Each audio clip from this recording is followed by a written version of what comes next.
Hey viewers, welcome back my channel Stree struggle. कैसे हो आप सभी? आई होप आप सभी अच्छे होंगे। Friends, good morning. और सुबह का टाइम है और मैं आ गई हूँ किचन में। यहाँ पर हो रही है लंच और ब्रेकफास्ट की तैयारी। और ब्रेकफास्ट में मैं आज बना रही हूँ मूली के पराठे। तो जो मेरे चैनल पर पहली बार विजिट कर रहे हैं या मेरे नए व्यूवर्स हैं, तो एक बार मैं उनको अपने आप से इंट्रोड्यूस करा दूँ। मेरा नाम छवि है और मैं एक UP PCS R O aspirant हूँ। अभी हाल ही में मैंने आर वाला एग्ज़ाम दिया था और अब मैं करंटली यूपी पीसीएस की तैयारी करने वाली हूँ। और एक क्वेश्चन जो कि मुझसे बहुत ज़्यादा पूछा जाता है, हर कमेंट्स में मुझसे पूछा जाता है कि मेरी एज क्या है। तो मेरी एज 35 है। हालांकि मैं पहले भी बहुत बार बता चुकी हूँ, लेकिन जब मेरे व्यूवर्स मुझसे पूछते हैं तो मैं फिर से उनके कमेंट्स का रिप्लाई करना चाहूँगी। तो मेरी एज 30+ है और 30+ एज होने के बावजूद मैं अपनी स्टडी जर्नी अभी हाल ही में मैंने स्टार्ट की है।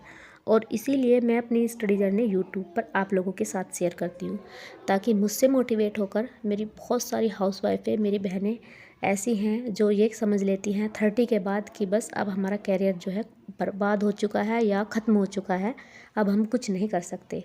अब आप मुझको ही ले लीजिए, मैं 35 की उम्र में ये स्टेप उठा सकती हूँ, तो आप 30 या 30+ की उम्र में क्यों कुछ नहीं कर सकते। होता है हर किसी के साथ, कभी कभी ऐसी सिचुएशन आती है कि हम टाइम रहते कुछ चीज़ें नहीं कर पाते। कारण होता है कभी कभी मैरिज जल्दी हो जाती है, या फिर हम ऐसी घर गृहस्थी में फंस जाते हैं, बच्चे हो जाते हैं कि कभी अपने लिए टाइम नहीं मिलता सोचने का। और स्टार्टिंग से ही हमारे मन में कुछ करने का रहता है, लेकिन हम उसे नहीं कर पाते। और इसी गिल्ट के साथ हमेशा हमारे मन में यही बना रहता है कि शायद हम भी कुछ कर लेते, क्योंकि हम अपने आसपास के एनवायरनमेंट को देखते हैं और बहुत सारी सक्सेस हो चुकी है लेडीज़ को देखते हैं, तो हमें भी उन्हें देखकर अपने आप के अंदर से मोटिवेशन मिलता है और मन करता है कि हम भी करें। तो इसीलिए मेरा भी कुछ ऐसा ही है। मेरे भी मन में बहुत पहले से कुछ करने की थी लाइफ में, लेकिन मैं नहीं कर पाई। और अब मुझे टाइम मिला है तो मैंने अब स्टेप उठा लिया है। और एक बार तो मुझे भी अपने जीवन में ये सब करके देखना है, क्योंकि कुछ लोगों की सोच ऐसी होती है ना कि हम नहीं कर सकते, हाउसवाइफ नहीं कर सकती, या जो वो बंदे करते हैं, एग्ज़ाम पास करते हैं या क्लियर कर जाते हैं, तो वो कुछ दूसरे ही ग्रह से आते हैं क्या, या दूसरे ही प्राणी होते हैं। तो मुझे भी इस गलत फहमी को दूर करना है। मैं भी अपने आप को आंकना चाहती हूँ कि मैं कहाँ तक पहुँच पाती हूँ, कि मैं कितना कर सकती हूँ। और जो अभी हाल ही में मैंने आर वाला एग्ज़ाम दिया है, उसे देने के बाद तो मेरे अंदर बहुत ज़्यादा कॉन्फिडेंस आ चुका है। क्योंकि पढ़ाई इतनी हार्ड नहीं है जितना हम उसको सोच लेते हैं या मान लेते हैं, या दूसरे बंदे हमें बोल देते हैं तो हम उनकी बातों में आ जाते हैं। मुझे तो एक बात समझ नहीं आती कि अगर हाउसवाइफ है तो क्या उस हाउसवाइफ को अलग से पढ़ाई पढ़नी होगी क्या? बुक्स तो सबके लिए सेम है, सबको एक जैसा ही सिलेबस पढ़ना है। तो फिर इसमें ये बात कहाँ से आ जाती है कि हाउसवाइफ नहीं कर सकती या शादी के बाद नहीं किया जा सकता। बस मुझे भी इसी अवधारणा को लोगों की बदलना है और करके देखना है कि मैं कितना कर सकती हूँ। तो फ्रेंड्स, सारा काम ख़त्म करने के बाद अब मैं यहाँ पर पढ़ने के लिए बैठ चुकी हूँ। और आज मेरी ये नई जर्नी है, यानी कि मुझे शुरू से शुरू करना है, बिल्कुल एकदम बेसिक से। और यहाँ पर मैंने ली है 6 क्लास की एनसीईआरटी। हिस्ट्री है और ज्योग्राफी है और सोशल साइंस है। तो ये तीनों बुक 6 क्लास की है, एनसीईआरटी है, और इन तीनों को ही मुझे कंप्लीट करना है। अगर आप लोग भी मेरे साथ करना चाहते हैं स्टार्टिंग से स्टार्ट, तो बस आज से ही आपको भी शुरू करना पड़ेगा। तो ये मैंने यहाँ पर लिया है ज्योग्राफी। और सबसे पहले हम भारत के संविधान की प्रस्तावना है, उद्देशिका है, इसको हम यहाँ पर अच्छे से पढ़ेंगे। क्योंकि देखिए, ये चीज़ हमें बहुत कि छोटी सी लग रही होगी ना, कि ये यहाँ पर जो संविधान की उद्देशिका है इसको हम इग्नोर कर देते हैं, जबकि आरओ वाले पेपर में एक क्वेश्चन यहीं से ही आया था। अब आप देख लीजिए कि एनसीईआरटी का कितना ज़्यादा इम्पोर्टेंस है। तो इसलिए एनसीईआरटी पढ़ना बहुत ज़्यादा ज़रूरी है, क्योंकि जो हमारा बेसिक चीज़ें हैं वो इसी से स्ट्रॉन्ग होगी। और जब तक हमारी बेसिक चीज़ें स्ट्रॉन्ग नहीं होंगी, जब तक हम स्टैंडर्ड बुक भी अच्छे से समझ नहीं पाएंगे। तो इसलिए मैंने स्टार्टिंग से स्टार्ट किया है। हालांकि मैंने पहले भी पढ़ रखी है ये बुक, लेकिन नहीं, मुझे स्टार्टिंग से ही स्टार्ट करना था। तो इसलिए मैं 6 क्लास की, 7th 8th क्लास की एनसीईआरटी कंप्लीट करूँगी। और मुझे बहुत सारे कमेंट्स आ रहे थे कि दीदी आप स्टार्ट कीजिए, और हम भी आपके साथ शुरुआत करना चाहते हैं। तो आज ये फर्स्ट डे है, 6 क्लास की एनसीईआरटी से मैं कर रही हूँ।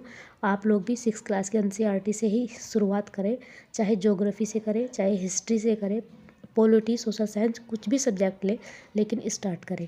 मैंने कर दिया है, आप लोग भी करिए। क्योंकि जो नेक्स्ट टारगेट होगा हमारा 2025 यूपीपीसीएस का मैं प्रीलिम्स दूंगी और वो मेरा फर्स्ट अटैम्प्ट होगा।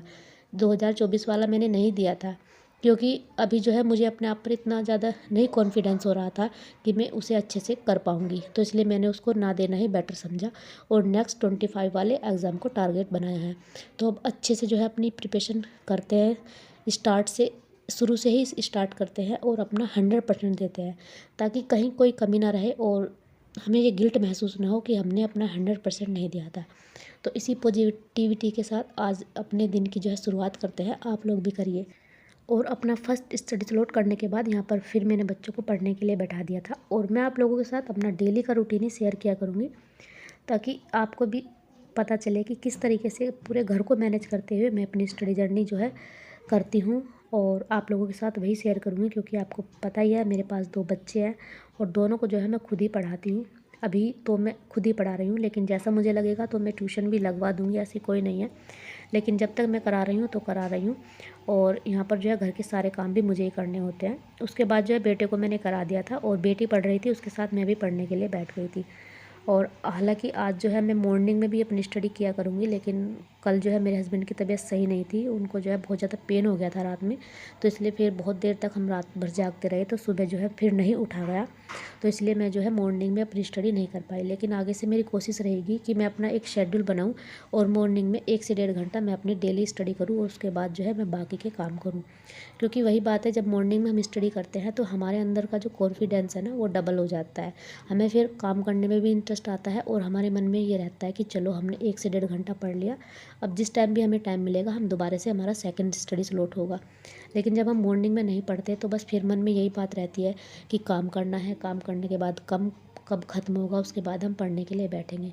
तो अभी जो है मैं बहुत जल्द कोशिश करूँगी कि मैं अपना मॉर्निंग वाला शेड्यूल बनाऊँ और 1 से 1.5 घंटा मैं डेली मॉर्निंग में अपनी स्टडी किया करूँ। और आप लोगों के साथ तो मैं शेयर करूँगी ही करूँगी, जो भी जिस टाइम भी मैं पढ़ा करूँगी।